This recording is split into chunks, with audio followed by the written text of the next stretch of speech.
ang mga kwento ng pag-ibig, kwento ng buhay, at kwento ng pag-asa dito sa Barangay Love Stories. Love Stories. Ang tadhana ay sadyang mapaglaro at minsan ay masama din kung magbiro. Bibigyan ka nito ng sitwasyong papabor sa iyo, ngunit madalas din ang ihahain sa iyo ay mga pagsubok na dudurog sa iyong puso. Ikaw, kabarangay, masasabi mo ba na naging mabuti sa iyo ang tadhana? Dear Papa Dudut, isang mapagpalang araw po sa inyo at sa inyong mga tagapakinig na palaging nakaabang sa bagong kwento ng pag-ibig, buhay at pag-asa tulad ko. Bilang isang tagapakinig din ng iyong programa ay nakagagaan sa loob, lalo na doon sa mga mabibigat ang pinagdaraanan. Dahil sa mga kwento ninyo ay nalaman ko na hindi pala ako nag-iisa. Napagtanto ko na ang mga pagsubok at pagkabigo sa pag-ibig ay normal na bahagi na talaga ng buhay ng isang tao. Para sa mga OFW na kagaya ko, naiibsan din ang homesickness at kalungkutan ko tuwing nakikinig sa inyong programa sa Facebook page ng Barangay LS. Sa totoo lang, Papa Dudut, ay hindi ko nga ma-imagine kung paano ako makakasurvive dito sa Brunei kung wala ang inyong programa. Ako po si Liza, single, 35 years old, taga Quezon City, pero 2 years nang nagtatrabaho sa Brunei bilang Customer Relations Executive. Ang sabi nila ay medyo hawig ko raw si Lexi Gonzalez. May pagkatsinita, payat, morena at matangos din ang ilong. Papa Dudut, mag-best friend kami ni Baron noong college. At pagkatapos nga ay naging kami rin. Siguro'y nakatulong din yung pagiging active namin sa church kaya tumagal kami ng 7 years. Sa katunayan, sa unang taon pa lamang ng relasyon namin ay may long-term plans na kami. 2 anak lang ang gusto namin at mag-iipon kami para makabili ng isang bahay sa subdivision sa Laguna. Magpapakasal lamang kami kapag pareho na kaming may 7 digits na ipon. At dahil matagal na rin kaming magkarelasyon, sobrang mature na naming mag-isip. Pero dahil ideal man ko siya at medyo kahawig niya si Jack Roberto, na ultimate crush ko ay kinikilig pa rin ako sa kanya. Para makaipon ka agad at makapagpakasal na ay naisipan na namin noon na magtrabaho abroad. Pareho pa kami noong nagtatrabaho bilang admin staff sa magkaibang kumpanya habang naghihintay na matanggap sa inaplayan naming trabaho sa Brunei. Ang plano, kahit sana 5 taon lamang kaming magtrabaho doon, takot ako sa long distance relationship.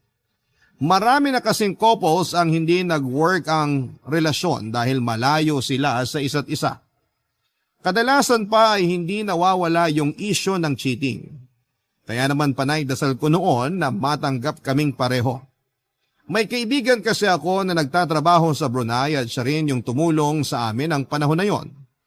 Kahit nga sana hindi kami same company, basta yung pwede kaming makaalis ng halos sabay lang. May kamahalan din kasi ang renta sa mga apartment doon lalo na't nasa central area yung pagtatrabahuhan namin kung sakali.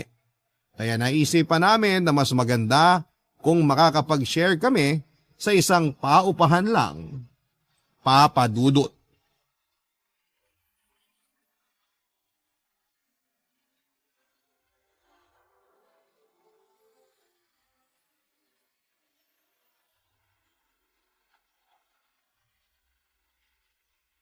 Uy, ang tagal mo naman mag-CR. Kanina pa ako nakaupo dito. Sumama kasi tiyan ko eh. Pero ngayon okay na. Paupo ko sa tabi mo ah. Kaya pala paglabas pa lang natin ng simbahan, halos tumakbo ka na ha. Ay Han, napansin ko, ang tahimik mo kanina sa simbahan. Pareho siguro tayo ng ipinagdasal. Malamang pareho nga tayo. Iisa lang naman talaga ang pinagdarasal natin eh. Pero Han, paano kung hindi ako matanggap? 2 weeks na rin yung nakalipas mula nung in-inform ka nung company mo eh. Huwag kang mawala ng pag-asa. Pero kung hindi ka man matanggap, siguro may mas magandang plano ang Diyos para sa atin. Lagi naman tayong nagdarasal. Ginawa na natin ang lahat. Kaya magtiwala na lang tayo sa plano niya. Ay, natatakot ako. Paano kung magkahiwalay tayo? Baka mamaya ipagpalit mo ako sa sultan dun. Uy! Wala siyang mapapala sa akin. Trabaho yung pakay ko ron, no? Ikaw nga, baka pag nagkahiwalay tayo, magpatukso ka agad sa iba. Bakit ko naman gagawin yun? Jackpot kaya ako sa'yo. Talo ko pa nanalo sa loto. Ay, sus, tumigil ka nga. Kinikilig pa naman ako pag ganyan ka. Sino ba namang hindi kikiligin sa isang kamukha ni Jack Roberto? Wow, talaga lang ha. Baka Jack Roberto na nakakain ng panis na kanin. Ako, pasalamat ka, mahal kita. Pero Han, seryoso, malabong mangyari na maging LDR tayo. Paano ka naman nakakasiguro? Kasi, Kasi ano? Ituloy mo na lang kasi. Han, natanggap ako. Totoo? Oh my gosh, magkakasama na tayo! Sabi ko naman sa'yo magtiwala lang tayo. Tsaka kumapit sa dasal. Bakit kanina parang nawawalan ka na ng pag-asa? Siyempre, pinaprank kita kaya kailangan kong umarte ng konti. Hindi talaga ako sa CR galing kanina. Ikaw nagsisinungaling ka na. Kaya nga prank Ikaw talaga. Saan ka naman nakakita na nagprank na sinabi agad yung totoo? Nakakainis ka. Nalungkot pa naman ako kanina. Akala ko talaga. Baka naman kasi pinanghinaan ka na rin ng loob tapos di mo lang sinasabi sa akin. Uy, hindi Pero saan ka nga galing kanina? Yun na nga, may sinagot lang akong tawag kanina. Tawag na may dalang good news. Ay, buti na lang no. Hindi ko talaga ma-imagine na magiging LDR tayo. Ang hirap nun. Lalo na nasanay na ako na lagi tayong magkasama. Sayang. Excited pa naman sana ako mambabae habang wala ka. Napaka mo talaga. Hoy, bawiin mo yon. Baka magkatotoo yung sinabi mo. Sus, biro lang. Hindi magkakatotoo yun. Han naman, wala akong ibig sabihin dun. Wala daw. Pero parang gustong-gusto mo nga mambabae. Ay, alam ko na kung saan papunta tong usapan. Tigilan na natin to. Biro lang. Hindi naman ako ganun kababaw, no? Tinan mo yung mga bata, Ang saya nila, no? Excited ka na rin ba magkaanak tayo? Oo, excited na ako. Pero sundin pa rin natin yung plano. Mag-ipon muna tayo sa loob ng 5 taon. Tama. Kaya ngayong 2 na tayong makakapagtrabaho abroad. Tingin ko naman mas mabilis na tayong makakaipon nun. Oo nga, kaya kapit lang. Pagbalik natin dito sa Pilipinas, Han, makakabuo na tayo ng masayang pamilya. Pero sa ngayon, haharapin muna natin ang Brunei. Para sa 7 digits! Tama, para sa 7 digits. Natanggap si Baron sa isang media company sa Bandar Seri Begawan bilang video editor. Kahit medyo magkalayo yung building na pinapasukan namin ay hindi naman yon naging problema dahil iisang studio type apartment naman yung uuwian namin ng panahon na yon. Maayos naman yung naging takbo ng buhay namin doon sa mga unang buwan, papadudot. Kahit na nakapunta na ako sa Hong Kong noong bata pa ako ay natuwa at na-excite pa rin ako na makarating sa ibang bansa. Si Baron naman ay first time pa lamang niya na makalabas ng bansa kaya sobrang saya niya noon, papadudot.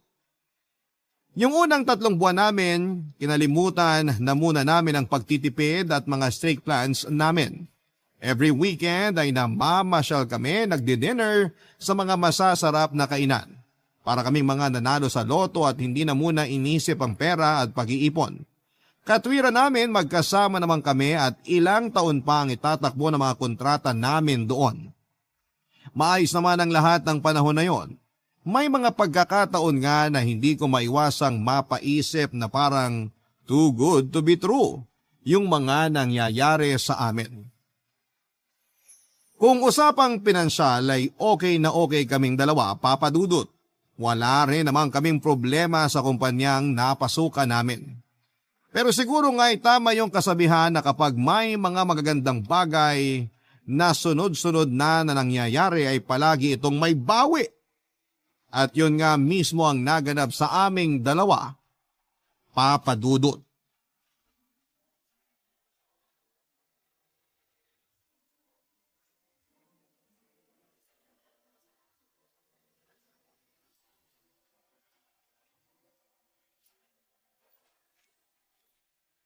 Uy, bilisan mong kumain dyan. Manonood pa tayo ng movie mamaya.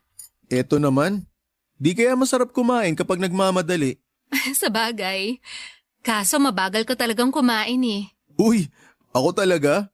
Sino kaya yung 100 times nginunguya yung pagkain? Wag ako ah. Nga pala. Kumusta naman sa office nyo? Okay naman. Masaya. Sa inyo ba? Sakto lang. Pero pansin ko nga mukhang masaya talaga dun sa work mo ah. Halos mapunit na labi mo kakangiti eh. Marami ka na bang kaibigan sa office nyo? Konti lang mga kaibigan ko ron pero masaya pa rin. Lalo na isa naming katrabaho, si Cristel. Makatawa ka naman dyan? Yun ba yung Cristel na lagi mong nakakwento o iba pa yun? Sabi mo pa nga, retokada yun eh. Oo, siya yun. Nabanggit ko na nga pala siya sa'yo. Ang kulit kasi nun sa office eh. Medyo maloko kaya ayun, minsan nagkakasundo kami na pagtripan yung mga kasama namin sa trabaho. Ganun na kayo ka-close? Di pa naman kami ganun ka-close. Pero yun nga pala may nakwento siya sa akin. Pag yung boyfriend niya raw, humihingi ng tulong sa kanya na mag-prepare ng presentation, ginagawa niya. Pero pag siya raw ang humingi ng tulong, nagpapabayad daw yung boyfriend niya. Nakakatawa silang dalawa. Anong nakakatawa ron? Siniraan na nga niya yung boyfriend niya, tumawa ka pa. Bakit ang sungit mo? Nagsiselos ka ano? Bakit naman ako magsiselos dun sa retokadang babae na yun? Eh di nagsiselos ka nga. Ano ka ba? Huwag ka nga magselos dun. Para kang ewan. Nakakapikon na eh. Cristel, puro na lang Cristel. Umay na ako sa pangalan na yan. Wala ka bang ibang friends dun sa opisina nyo? Meron naman ako ibang friends sa opisina pero kami yung magkatabi ng workstation eh kaya malamang siya yung palagi ko makakausap. Ang saya nga niyang kausap eh. Uy, ano ka ba? Bakit ka nagdadabog? Han, sinasabi ko na sa'yo, wala kang dapat ikaselos sa kanya. Tsaka may boyfriend na yun. Ah, ganon. Kung wala pala siyang boyfriend, pwedeng maging kayo. Han, tama na ah. Hindi na nakakatuwa. Nagkwento lang naman ako eh. Tsaka hindi mo ba narinig yung sinabi ko? May boyfriend na siya. Boyfriend na palagi niyang pinapalabas na tinitake for granted siya. Boyfriend na palagi niyang sinasabi na na-develop lang siya kaya niya sinagot. Boyfriend na kulang na lang sabihin niya sa'yo, please Baron, ilayo mo na ako sa kanya. Seryoso ba, Liza? Magkaibigan lang kami ni Cristel. Huwag mo namang hinuhusgahan agad yung tao. Eh sino ba nagsimula? Baka nakakalimutan mo. Ikaw yung sabik na nagkukwento ng kung ano-ano sa kanya. Masama na ba magkwento ngayon? Tsaka kung selos yung punot dulo niyang ganyan mo, sinabi ko na nga kanina, di ba? Wala kang dapat na ikaselos sa kanya. Kailangan ko bang ulit-ulitin sa'yo yun para magets mo? Sana nga. Sana wala talaga akong dapat na ikaselos. Pero sa totoo lang, iba yung pakiramdam ko. Parang may something sa inyo eh. Kinukwento ko lang sa'yo yung mga kinuwento niya sa akin. Natawa ako kasi nakakatawa para sa akin yung mga kwento niya. Ang seryoso mo naman masyado. Sa susunod kasi, huwag kang magkwento na parang kinikilig ka sa tuwa. Sige nga, ano mararamdaman mo kapag nagkwento ko sa'yo tungkol sa lalaking katrabaho ko? Tapos may excite din ako magkwento. Kinikilig pa. Tumigil ka na nga. Huwag na nating ituloy yung panunood ng movie. Nakakawala ka ng gana.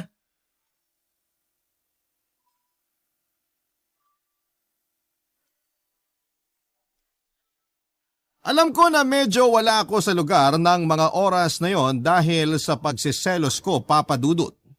Pero sa tagal na rin naming magkarelasyon, kabisado ko na nga ang kilos niya, ang pagkatao niya kung paano siya mag-react sa mga bagay-bagay at kung anong mga bagay ang nagpapairita sa kanya. At kahit minsan ay hindi ko siya nakitang ganon ka-excited na magkwento at ganon ka-interesado sa isang tao. Yung tipong nakangiti siya tuwing nababanggit niya si Cristel. Hindi lang kasi isang beses niyang nakwento yung tungkol sa katrabaho niyang yon. May punto na halos araw-araw na. Lagi siyang may bagong kwento at hindi rin nawawala yung excitement niya. Ramdam ko noon sa tono niya na may kakaiba na sa kanilang dalawa ni Cristel. Hindi niya man aminin, pero hinala ko noon na madalas na silang nagkakausap. Baka nga hindi lang tuwing nasa opisina. Ni minsan ay hindi pa nagkamali ang instinct ko kaya kinabahan na rin ako ng panahon na yon. Matapos yung pagkatalo namin na yon ni Baron ay medyo nag-iba na yung pakikitungo niya sa akin, Papa Dudut. Hindi rin niya ako kinakausap at parang iniwasan niya yung presensya ko. Ikinalungkot ko naman yon ng sobra dahil hindi ako sanay na ganun siya sa akin, Papa Dudut. Barangay Love Stories. Barangay Love Stories. Papa Dudut, ilang araw matapos ang insidenteng yon ay nagkabati na rin kaming dalawa ni Byron. Para hindi na kami magtalo pa ay hindi ko na binabanggit noon ni Baron ang pangalan ni Cristel tuwing magkasama kami. Pero sa halip na mapanatag ay mas lalo akong nag-isip ng kung ano-ano. Dahil doon ay naging paranoid na ako. Maraming beses na akong nag-overthink at iniisip ko na sana pala'y pinigilan ko na lamang ang sarili ko. Sana'y nag-abang at nagmasid na lamang ako noon. Dahil aware na si Baron sa pwede kong isipin noon ay napansin ko na mas nag-ingat na siya. Noong mga panahon na yon ay unti-unti akong kinain ng paranoia at insecurity.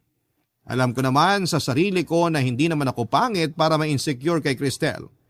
Pero sa mga kwento noon ni Baron ay parang mas masaya siya pag yon ang kasama niya. Sa kaloob-looban ko ay alam kong may mali. Sabi nga nila ay malakas daw ang kutob ng mga babae. Sa pagkakataong yon ay dinaan ko na lamang sa dasal ang lahat. Ipinagdasal ko sa Panginoon na sana kung wala naman akong dapat na ikaparanoid noon, ay alisin niya yon sa aking pakiramdam. Pero kung meron man, sana'y makumpirma ko rin kaagad. At mukhang dininig naman kaagad ang panalangin kong yon nang minsan kaming magawin ang katrabaho ko. At kalaunat naging kaibigan ko na rin na si Eka sa isang fast food sa Brunei, Papa Dudut.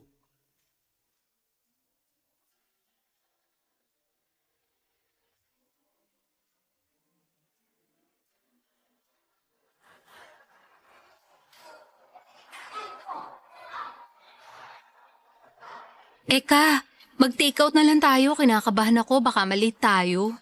Ang layo nitong fast food na to tapos ang haba pa ng pila. Ganito, kainin na lang natin dito ng mabilis. Sige na, kasi pangit na lasa ng dimsum mamaya pag lumamig na.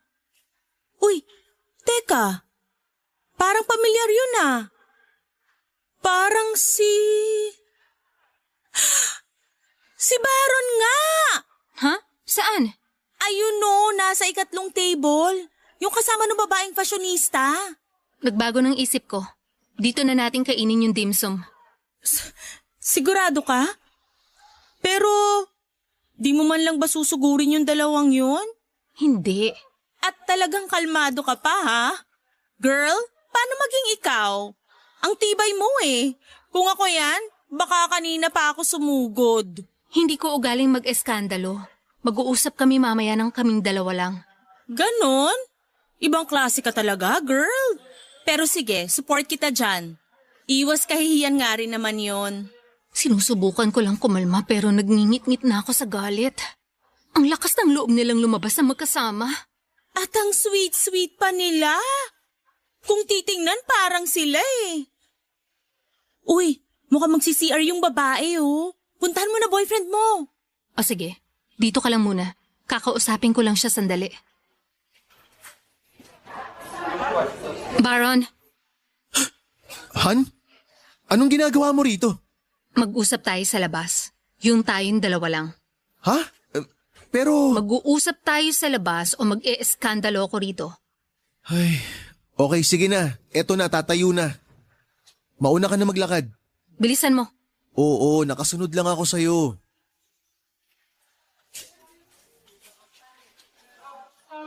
Bakit magkasama kayo nung Cristel na yon? Hindi kami magkasama. Nagkataon lang na pareho kami ng pupuntahan kaya nagsabay na kaming kumain. Wala namang masama ron. Walang masama? Eh ang sweet-sweet nyo nga kanina. Nagsusubuan pa kayong dalawa? Pwede ba hinaan mo yung boses mo? Please naman. Baka pagtinginan tayo ng mga dumaraan dito. Nakakahiya. Ako pa ba yung dapat mahiya? Ang kakapal na mukha nyo? Hindi ba sabi mo may boyfriend naman yung babaeng yon? Meron nga. Tsaka ano bang ipinuputok ng butsi mo? Magkaibigan lang naman kami ni Cristel. Nagkataon lang na magkasabay kaming kumain dito tapos pag-iisipan mo pa ng masama? Kahit sino sa mga nakakita sa inyo kanina, walang maniniwala na magkaibigan lang kayo. Tama na nga. Mamaya na lang natin pag-usapan to pag-uwi. Nakakairita bang marinig yung katotohanan? Ang lalandi nyo! Talagang hindi na kayo naihiyang ipakita sa ibang tao na nagkakamabutihan na kayo habang tayo pa! Nasabi ko na yung dapat kong sabihin. Magkaibigan lang kami. Kung bibigyan mo yun ng ibang kulay, problema mo na yon. Kung bigyan kaya kita ng problema, Ikaw yung problema dito. Pinag-iisipan mo kagad na masama yung katrabaho ko. hindi sana kita kinukumpronta ngayon kung hindi lang parang higad daw kumakapit sa'yo yung babaeng yun. Ang mas nakakatawa rito, hinayaan mo lang siya na lumingkis sa'yo kahit na may karelasyon kayo pareho. Ano ba? Sabing tigilan mo na si Cristel eh. Totoo naman yung sinabi ko. Magkaibigan lang kami. Huwag ka na magsinungaling. Sa tingin mo, base dyan sa reaksyon mo ngayon, hindi pa ba sapat na pruweba yung nakita ko kanina para patunayang manluloko ka? Kapag hindi ka pa tumigil, hihiwalayan na kita. Ano? Ulitin mo nga yung sinabi mo? Hihiwalayan mo ko para sa babaeng yon? Wala akong sinabi na para sa kanya. Ayusin mo yung isip mo dahil masyadong marumi. Ngayon, kung wala ka ng magandang sasabihin, bumalik ka na ron sa kasama mo sa loob. Bakit ikaw? Saan ka pupunta? Sa malayo. Sa hindi kita makikita. Makalipas ang 2 linggo ay nakipag-cool off sa akin si Baron Papadudut. Halos hindi pa rin maproseso ng isipan ko yung mga nangyari. Sa 7 taon na relasyon namin na hindi ko akalaing sa ganun lang hahantong ang pinagsamahan namin. At dahil pa sa isang babaeng retokada. 7 taong kaming nagtatawagan ng Han tapos ay bigla na lamang kaming bumalik sa first name basis namin. May mga pagkakataon din naman noon na nagkakatampuhan kami pero hindi kami umabot sa punto na kailangan naming mag-cool off. Ang sabi ng iba ay parang nag-break na rin daw pag nag-cool off. Pero para sa akin, may pag-asa pa naman ng relasyon namin noon kaya ibinigay ko na lamang din yung space na kailangan niya para makapag-isip-isip siya. Dahil nasa isang maliit na studio type apartment lamang kami at nagsishare sa isang kama, sobrang hirap at napaka-awkward ng sitwasyon naming dalawa, Papadudut. Halos hindi na kami nag-uusap at nagkikibuan lamang kami kapag oras na ng bayaran ng mga bills. Ganon kami ng halos 1 buwan. Pero sa kabila noon ay umasa ako na mapagtatagumpayan namin ang pagsubok na yon. Batid ko naman na lahat ng relasyon ay dumaraan sa mga hindi pagkakaunawaan pero kalaunan ay naayos din naman. Nagtiwala ako at naniwala na mahal pa rin ako noon ni Baron Papadudut.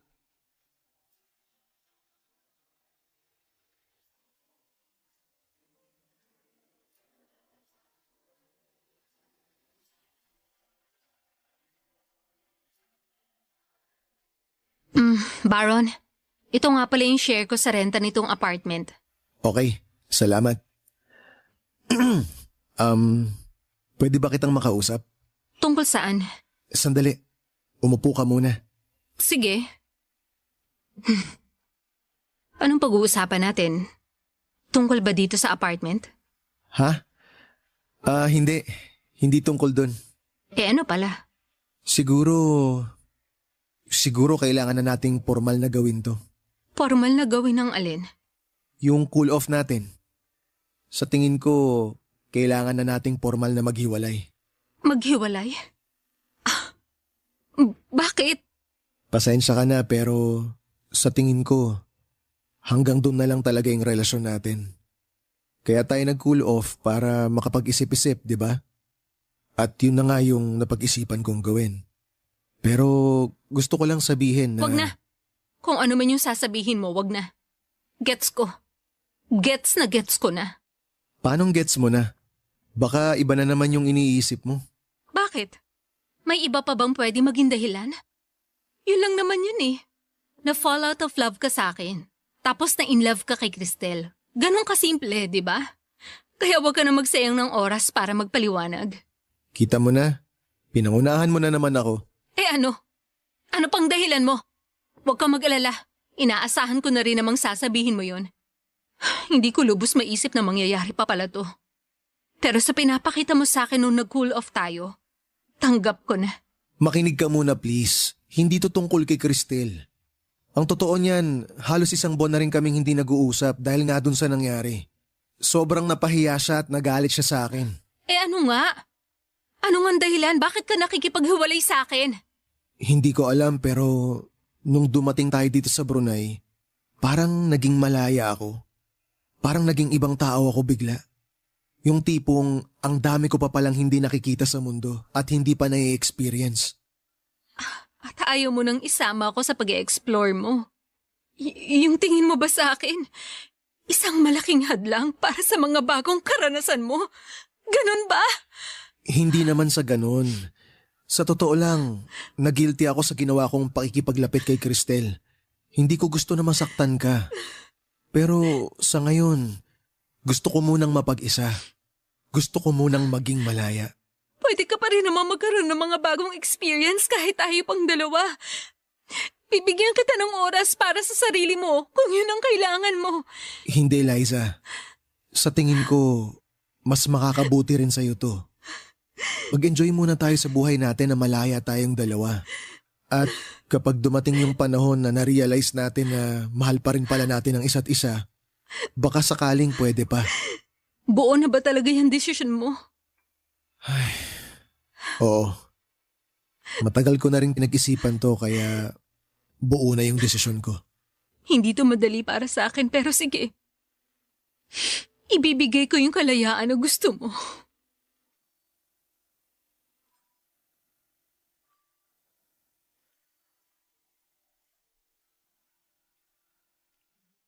Papa Dudut, tama nga yung sinabi ni Baron na hindi nga para kay Cristel yung hiningi niyang kalayaan sa akin.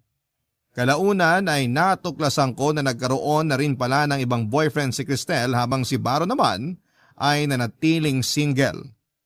Madalas nang lumalabas si Baron kasama ang mga katrabaho niya. Kadalasan ay late na siyang umuuwi.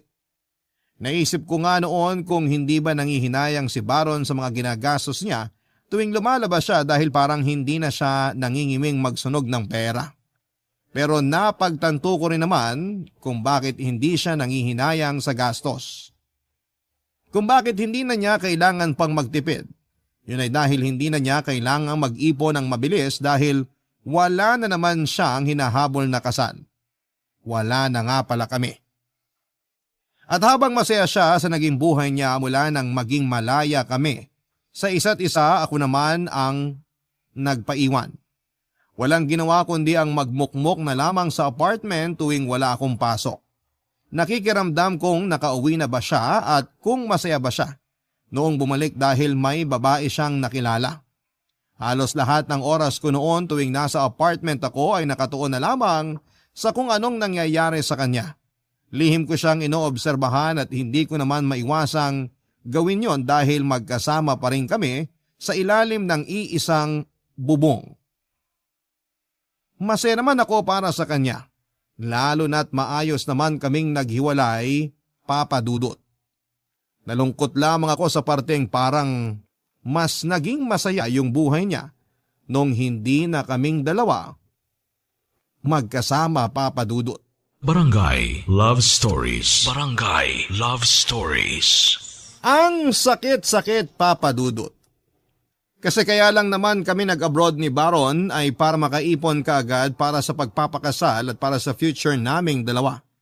Dahil takot na takot kami ni Baron na hindi namin kaya ang long-distance relationship. Ginawa namin ang lahat ng pwede naming magawa para lamang hindi kami magkalayo. Pero sa kabila ng ilang taong pagsasama naming dalawa, sa lahat ng pagod at pag-aalaga sa relasyon na meron kami, ay sa hiwalayan din pala babagsak ang lahat. Hanggang sa dumating yung araw na hindi ko inaasahan. Pagka-uwi ko galing trabaho, may naabutan ako mga tao sa apartment namin na inilalabas yung kama na tinutulugan namin ni Baron. Napundar namin yung kama na yon noong magtrabaho kami noon sa Brunei. Pagpasok ko sa unit ay tumambad sa akin ang dalawang kama na nasa magkabilang side na ng apartment. Saka ko lang noon na-realize na wala na nga talaga kaming pag-asa na muli pang magkabalikan. Tuluyan na ngang tinapos ni Baron ang lahat sa amin. Hindi ko na siya kinontra pa sa ginawa niyang yon dahil sa totoo lang naman ay wala na kaming dahilan pa para magtabi sa iisang kama. Sinubukan kong lumabas kasama mga kaibigan ko sa Brunei at dumating na rin ako sa punto na nakipag-date na rin sa iba, Papa Dudut. Nagbaka sakali ako noon na kapag ginawa ko yon ay mas mabilis ako makakapag-move on kay Baron. Pero hindi rin yon tumagal dahil alam ko na si Baron pa rin ang laman ng puso ko hanggang sa mga oras na yon, Papa Dudut.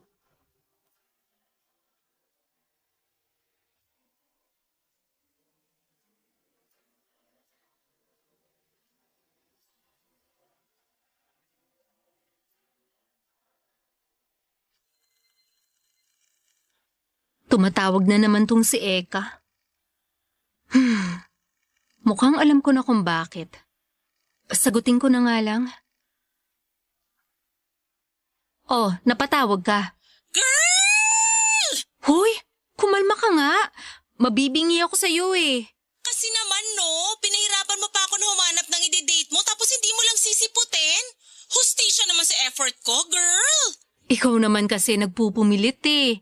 Hindi ba nga pagkatapos ng 3 nakadate ko, ayaw ko na muna? Tapos hinanapan mo pa rin ako. Nakakainis ka. Sinayang mo yung pagkakataon. Rich kid kaya yun. Ay, sayang talaga.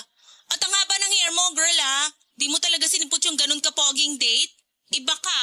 Ayoko na muna makipag-date. Kung gusto mo, saluhin mo na lang yun. Ikaw na makipag-date. Oy, loka ka. Ayoko nga no. Loyal ako sa manliligaw ko sa Pilipinas. Talaga lang ha? Paano kaya kung ikwento ko sa kanya yung nangyari sa bar nung... Huwag mong gagawin yon. Aahitin ko talaga lahat ng buhok mo sa buong katawan mo pag nagkataon. Kasama pati pilik mata mo, girl. Sinasabi ko sa'yo. Biro lang. Pero dun sa sinabi ko na ayaw ko na muna makipag-date, seryoso ko dun. Kaya please, huwag ka na rin magpakapagod. Kasi naman. Ay nako, ginigigil mo ko eh. Kung humanap ka na lang kaya ng ibang titiran, parang pinaparusahan mo sarili mo dyan eh. Masyadong magastos pag lumipat ako, hindi ko kaya. Girl, sa laki ng sahod mo, kaya mo. Ang sabihin mo, umaasa ka pa rin na magkakabalikan kayo. Kaya ayaw mo pa rin umalis dyan. Oo na, sige na, aaminin ko na. Umaasa pa rin ako na magkakabalikan pa kami. Hanggat wala pa siyang bagong girlfriend, hindi ako mawawala ng pag-asa. Paano kung akitin mo kaya? Di ba uso naman yun sa mga pelikula? Yung magbabalik alindog tapos aakitin si lalaki para bumalik yung dating init ng pagmamahalan. Alam mo ikaw, puro kakalokohan. Kesa naman sa'yo na puro kamartiran. Gawin mo na lang yung sinabi ko. Tingnan ko lang kung di tumululaway nung baron na yun sa'yo. Magpa-cleavage ka, ganon. Alam mo, grabe ka talaga. Kulang na lang sabihin mo na maghubad ako sa harap niya eh. Nakuha mo. Nakuha mo yung pinakamadaling paraan para mapabalik siya sa'yo. Kaso, alam ko rin naman na malabong mangyari yun. Masyado ka kasing conservative. Pero sigurado ako, pag kayong dalawa lang ni Baron tuwing gabi, nung kayo pa ha, malamang hindi mo pinaiiral yung... Huwag ka muna maingay. May naririnig ako. Ha? Bakit? Anong naririnig mo? Anong meron dyan? Naririnig ko na sinusian yung lock ng pinto. Nandito na si Baron. Sige na, Eka. Bukas na lang ulit tayo mag-usap, ha? Okay, sige. Bye. Bye! Dumating na nga ang pinaka-kinakatakutan ko sa lahat, Papa Dudut.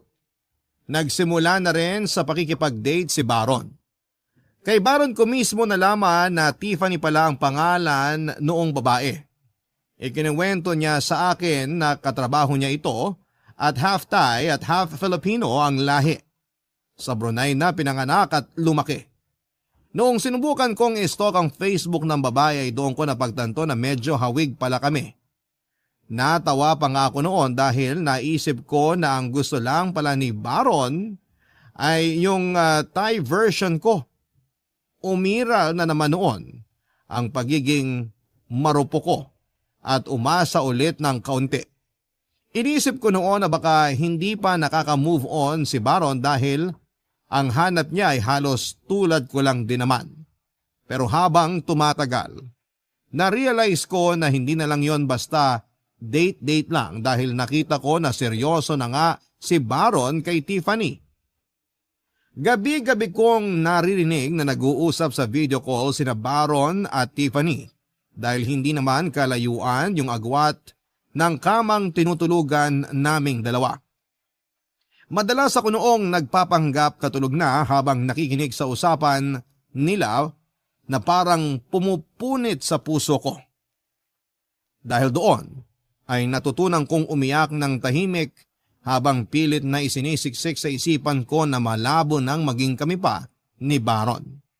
Yung tono niya kapag kausap si Tiffany ay yung lambing na mga sinasabi niya ay ganun-ganon siya sa akin noong kami pa. Kapag wala si Baron ay doon lamang ako nakakabawi ng hagulhol, Papa Dudut. Nung una'y tinatago ko pa ng concealer ang pamumugto ng aking mga mata. Hanggang sa na-realize ko na rin na wala namang pakialam sa itsura ko si Baron.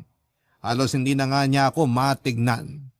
Sa 1 taon at kalahating nasa Brunei kami ay natapos yung 7 taon namin ng ganon-ganon na lamang. Mula sa pagiging magkasintahan, naging parang estranghero na lamang kami noon sa isa't isa, Papa Dudut.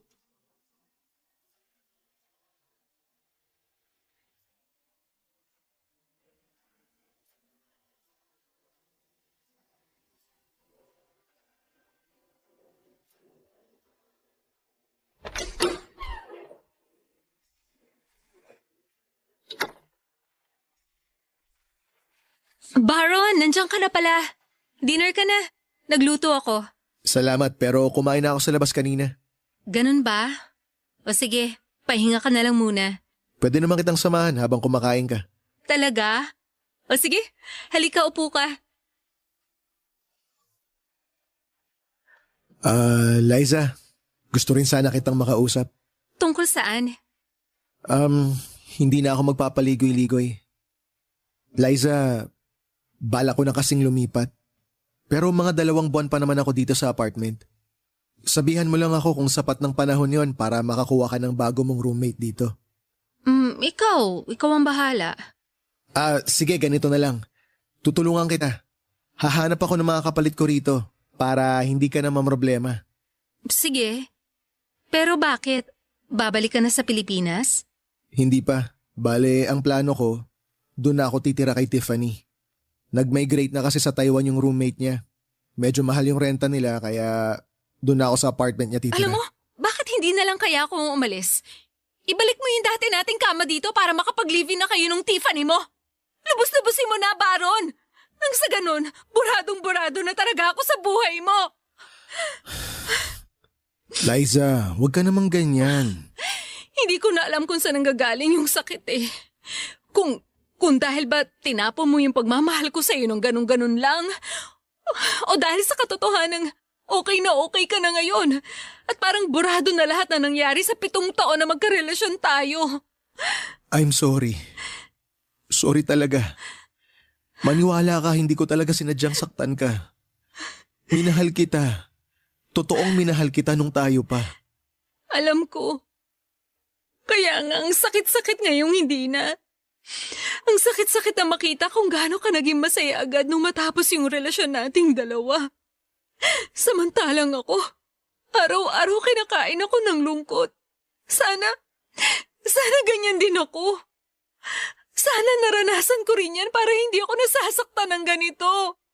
Pwede ka rin namang makipag-date sa iba. Subukan mong ibaling yung atensyon mo sa ibang lalaki. Sigurado ako, meron ka ring magugustuhan. Hindi yun ganun kadali. Nagiging mahirap lang naman lahat sa'yo kasi ayaw mo pang palayain ang sarili mo. Kailangan mong isipin na tapos na tayo. Kasi kung aasa ka pang magkakabalikan tayong dalawa, masasaktan ka lang ng paulit-ulit. Hindi mo kailangang ipamukha yan sa akin. Porke okay ka na, ang dali sa'yo na sabihin yan. 7 taon yun, Baron. Buti sana kung 7 buwan lang eh. Madali sana ako makaka-move on kung ganun lang kadali na naging tayo. Pero ang dami na nating plano para sa isa't isa. Lahat yun nauwi lang sa wala. Marami nang nangyari, Liza. Napag-usapan na rin naman natin yun, di ba? Pareho tayong nagdesisyon na tapusin na yung relasyon natin. Pumayag ka eh. Alam kong mahirap to para sa'yo. Pero tapos na tayo. Kailangan na nating umusad at harapin ang mga buhay natin na hindi kasama ang isa't isa.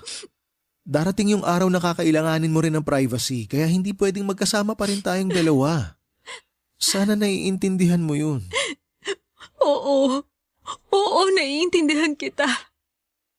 Pero ang sakit-sakit talaga eh. Meron pa pala akong hindi nasasabi. Ano yun? Gusto sana kitang pasalamatan sa lahat-lahat. Lalo na sa pagiging mabuting girlfriend mo nung tayo pa. At sorry. Sorry dahil nagawa kitang lokohin noon. Hindi sana tayo hahantong sa ganito kung hindi ko nagawa sa iyo yun. Pero alam mo, hindi mo deserve yung tulad ko. Kaya ipagdarasal ko na mahanap mo yung totoong taong makakapagpasaya sa'yo. Pero sana, tulungan mo rin yung sarili mo. Tulungan mo yung sarili mo na makalaya sa sakit na nararamdaman mo ngayon. Susubukan ko. Sa kabila ng lahat ng bigat na pinagdadaanan ko, kalaunan ay mas nanaig pa rin naman yung pagiging practical ko, Papa Dudut. Tulad ng kontrata ko sa trabaho, may 1 taon pang natitira sa kontrata namin sa studio type apartment na hindi ko pwedeng basta na lamang takasan kahit na uwing-uwi na ako sa Pilipinas. Tinupad din naman ni Byron ang pangako niya dahil humanap siya ng roommate na makikihati sa renta ko sa apartment. At kahit na yung referral niyang yon, kaibigan ng Tiffany ay pumayag na rin ako. Mag-1 taon na mula nang mag-break kami pero hanggang sa ngayon ay hindi pa rin ako nakaka-move on. Oo, Papa Dudut, hindi na ganon kasakit kagaya ng mga nakaraang buwan.